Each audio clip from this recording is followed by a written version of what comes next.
میں سمجھا پا رہا ہوں بس یہ بات کو میں سمیٹ رہا ہوں جلدی سے. اس کے لیے سورہ بنی اسرائیل میں اللہ نے 4 باتوں کا حکم دیا کہ جو آدمی 4 کام کر لے گا نا، اللہ کی نظر میں وہ عبادت گزار کہلائے گا، اللہ کی نظر میں وہ شکر گزار کہلائے گا، اللہ کی نظر میں وہ اچھا انسان کہلائے گا، اچھا عمل کرنے والا کہلائے. یہاں تک بات کلیئر ہو گئی؟ وہ 4 عمل کیا ہیں؟ سب سے پہلا دیکھو، یہ اچھے عمل کا مطلب نہیں ہے کہ آپ سی اے کرنا چھوڑ دیں. میری تقریر کا یہ ہرگز مطلب نہ سمجھیں کہ آپ اپنے بچوں کی بالکل بھی ٹینشن لینا چھوڑ دیں اور اسکولوں سے نکال کے ان کو ٹماٹر بیچنے پہ لگا دیں. ایسا نہ ہو میرے بیان کے بعد کوئی بچہ او لیول کر رہا ہو، ابا کہ بیٹا دنیا مسافر خانہ ہے، ٹماٹر بیچ. ٹینشن تو لینی نہیں ہے. میں بلا وجہ 9 سال تک ٹینشن لیتا رہا، او لیول کی فیسیں بھرتا رہا، اور تجھے چارٹرڈ اکاؤنٹنٹ بنانے کی اور کمپیوٹر کا سافٹ ویئر انجینئر بنانے کی اور امریکہ بھیجنے کی اور تاجر بنانے کی، اور اسکول آج پتا چلا دنیا کیا ہے؟ مسافر خانہ. لہذا یہ ریڈی لے اور ٹماٹر بیچ. بچہ کہے گا جب مسافر خانہ ہے تو ٹماٹر بیچنے کی بھی کیا ضرورت ہے؟ کیونکہ آج کے بچے بہت ہوشیار ہیں، وہ آپ سے ایک قدم آگے جائیں.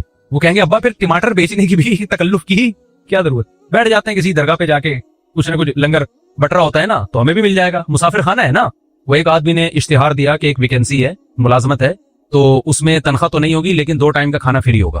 2 ٹائم کا کھانا کیا ہوگا؟ فری ہو. بندہ چلا گیا، بے روزگار بہت ہیں بیچارے، انہوں نے کہا چلو تنخواہ نہیں ہوگی 2 ٹائم کا کھانا تو ملے گا. تو پوچھا جی کام کیا ہے؟ اس نے کہا داتا دربار سے جا کے نا لنگر بٹرا ہوتا ہے، 2 بریانی کی شاپریں لے کر آنی ہے، ایک خود کھائے گا ایک میں کھاؤں گا. لنگر بٹرا ہوتا ہے 2 بریانی کی شاپریں، 2 صبح اور 2 رات کی، تو ایک تو کھائے گا ایک میں کھاؤں گا، تو 2 وقت کا کھانا کیا ہو گیا؟ اس نے کہا میں خود ہی وہیں جا کے نہیں کھا لوں پھر بیٹھ کے. یہ مائنڈ ہے، یہ ہے بزنس مائنڈ. اس کو یوٹیوبرز کیا کہتے ہیں آج کل نا؟ یوٹیوب پہ یہ بزنس کے، اور ایک مہینے میں 1 کروڑ روپے کمائیں، 1 لاکھ روپے کمائیں، آدمی ایک دم اٹریکٹ ہوتا ہے یار. پتا چلتا ہے یہ تمہیں یہ بھی 10,000 روپے کما رہا ہے اس ویڈیو بنا کے. اس پہ ایڈ چلتے ہیں جس سے اس کی 10,000 آمدن ہوتی ہے، اور تمہیں 1 لاکھ کی ترغیبیں دے رہا ہے. تمہیں کس کی ترغیبیں دے رہا ہے؟ اس لیے اتنا زیادہ ان لوگوں کو فری کرانے کی ضرورت نہیں ہے. ایسا لوگ ڈپریشن میں جا رہے ہیں نا. مسقط میں ایک صاحب ہیں، وہ روزانہ ہر تھوڑے دن کے بعد مسقط میں یہ کر لو، مسقط میں. میں نے مسقط میں رابطہ کیا، میں نے کہا یہ تاجر آدمی ہے، یہ بڑے یہ بیچارہ بالکل فارغ ہو گیا، اس کو کوئی سن نہیں رہا، تو اس نے سوچا پیسے کمانے کا یہی طریقہ ہے. پاکستان میں تو اب لوگ مایوس ہوئے ہیں، تو مسقط میں یہ انہوں نے کہا ہم مسقط میں رہتے ہیں، کچھ بھی نہیں ہے لیکن یہ نہیں بتائے گا. آپ خود جاؤ تحقیق کرو تو پھر پتہ چلے گا. تو اب آپ نے دنیا کو سمجھ لیا مسافر خانہ. جی مفتی صاحب نے کہا ہم آخرت کے لیے پیدا ہوئے ہیں، اور یہ both are made for each other بھی نہیں ہے، اور ابا کے لیے بھی نہیں بنے، اماں کے لیے بھی نہیں بنے، بچوں کے لیے بھی نہیں بنے. تو اس سے تو رہبانیت آئے گی نا، رہبانیت. دنیا کو لات مارنا آئے گا، پھر ہم تو ترقی میں اور پیچھے رہ جائیں گے. کیا خیال ہے؟ گورا تو پھر ہمیں اور غلام بنا لے گا. تو ہم اللہ کی عبادت تو بعد میں ہوگی، پہلے کس کی عبادت شروع ہو جائے گی؟ گورے کی. جو کر رہے ہیں ہم بھکاری کیوں ہیں؟ سائنس ٹیکنالوجی میں اگر ہم آگے ہوتے تو بھکاری ہوتے؟ تو اسلام کسی ایسی بات کا حکم دے سکتا ہے جس سے آپ اور بھکاری بن جاؤ؟ کیا خیال ہے؟ اکاؤنٹنگ کا علم تو اسلام نے سکھایا سب سے پہلے. سورہ بقرہ کی سب سے لمبی آیت اکاؤنٹنگ کی فضیلت میں نازل ہوئی ہے. قرآن کی سب سے لمبی آیت سورہ بقرہ کی بھی نہیں، پورے قرآن، جس میں اللہ نے معاملات کی لکھت پڑھت کا حکم دیا ہے تاکہ جھگڑا نہ ہو. تو چارٹرڈ اکاؤنٹنٹ یہی تو کرتا ہے کہ جھگڑے سے بچاتا ہے. کیا خیال ہے بھائی جان؟ تبھی اکاؤنٹنگ کے علم کی بنیاد سب سے پہلے مسلمانوں نے رکھی ہے. گوروں نے مسلمانوں سے لیا یہ علم. تو مسافر خانے کا یہ قطعاً مطلب نہیں ہے کہ آپ سب بچوں کو کس پہ لگا دیں؟ ٹماٹر بیچنے پہ لگا دیں. پھر مسافر خانے کا مطلب کیا ہے؟ وہ اللہ نے بتایا ہے 4 شرطیں پوری کر لو تو عبادت گزار بھی کہلاؤ گے، 4 شرطیں پوری کر لو تو شکر گزار بھی کہلاؤ گے، 4 شرطیں پوری کر لو تو اچھا عمل کرنے والا بھی کہلاؤ گے، اور پھر میری طرف سے دنیا میں بھی کامیابی اور آخرت میں بھی. وہ 4 شرطیں کیا ہیں سورہ بنی اسرائیل میں؟ وَمَنْ أَرَادَ الْآخِرَةَ. یہ 4 شرطیں گورے میں نہیں پائی جاتی. یہ 4 شرطیں گورے میں نہیں پائی جاتی. جب آپ میں یہ 4 شرطیں پائی جائیں گی تو آپ گورے سے آگے نکل جاؤ گے. سمجھتے ہو؟ پیچھے نہیں رہو گے آپ، بلکہ کیا ہو جاؤ گے آپ آگے نکل جاؤ گے. پہلی شرط وَمَنْ أَرَادَ الْآخِرَةَ. ہر کام میں ارادہ آخرت کا ہونا چاہیے، دنیا کا نہیں ہونا چاہیے. وہ جو ڈرامہ ہم نے بچپن میں، ڈرامے دیکھنا صحیح نہیں ہے، بچپن کی بات کر رہا ہوں میں. اس وقت کے ڈرامے ایسے ہوتے تھے کہ آدمی غیر مسلم ڈرامہ دیکھ کے مسلمان ہو جاتا تھا. لڑکیاں شرعی پردہ کر لیتی تھیں ڈرامہ دیکھ کر. ایسے جاولک کا دور تھا نا، تو وہ دوپٹے میں، ہیروئن بھی دوپٹے میں آتی تھی، ٹھیک ہے، اور جو ہیرو ہوتا تھا سرسوں کا تیل لگا کے آتا تھا سائڈ کی مانگ نکال کے. تو ہیرو زیادہ شریف لگ رہا ہوتا تھا اپنے بچے سے. آپ کہتے تھے اس ہیرو سے ہی سیکھ لے تو کچھ. تو وہ ڈرامے وہ بھی جائز نہیں تھے، لیکن ایک مثال دے رہا ہوں میں. وہ بچپن میں کوئی سبق آموز چیز مل گئی. تو اب مجھے ایک بات بتاؤ، قرآن کہتا ہے وہ جو پائلٹ بننے کے لیے گیا تھا اور کیلے کے چھلکے پہ پھسل گیا اور ہڈی ٹوٹ گئی اور پائلٹ نہ بن سکا، وہ ناکام تھا نا.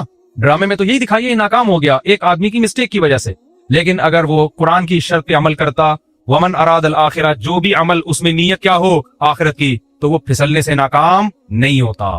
اللہ قیامت میں اس کا شمار پائلٹ میں اٹھاتے اور اللہ کہتے یہ وطن کے دفاع کے لیے، مجھے راضی کرنے کے لیے جہاز اڑانا سیکھ رہا تھا. اگر یہ اپنے مقصد میں کامیاب ہو گیا تو بھی کامیاب، نہیں ہو گیا تو اس کا شمار مجاہدین میں لکھ لیا گیا. نبی صلی اللہ علیہ وسلم نے فرمایا ارمو بنی اسرائیل ارمو فإن اباکم کان رامیہ.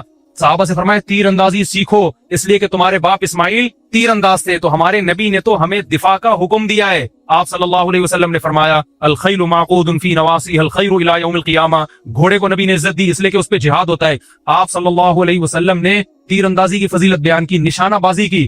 قرآن میں آتا ہے اعدوا لهم ما استطعتم من قوہ، دشمن اسلام کے خلاف جتنی طاقت اکٹھی کر سکتے ہو کرو۔ نبی نے فرمایا الا ان القوۃ الرمی، فرمایا طاقت سے اللہ کی مراد ہے پھینکنے کی صلاحیت بڑھاؤ، اپنی تیر کی صلاحیت۔ تو جہاز بھی تو بم پھینکتا ہے نا لے جا کے، سمجھ میں نہیں آ رہی میرا خیال بات؟ ترہبون بہ عدو اللہ وعدوکم، اللہ کہتے ہیں اپنے آپ کو اتنا مضبوط کر لو کہ اپنے اور اللہ کے دشمنوں کو اسے ڈراؤ تم۔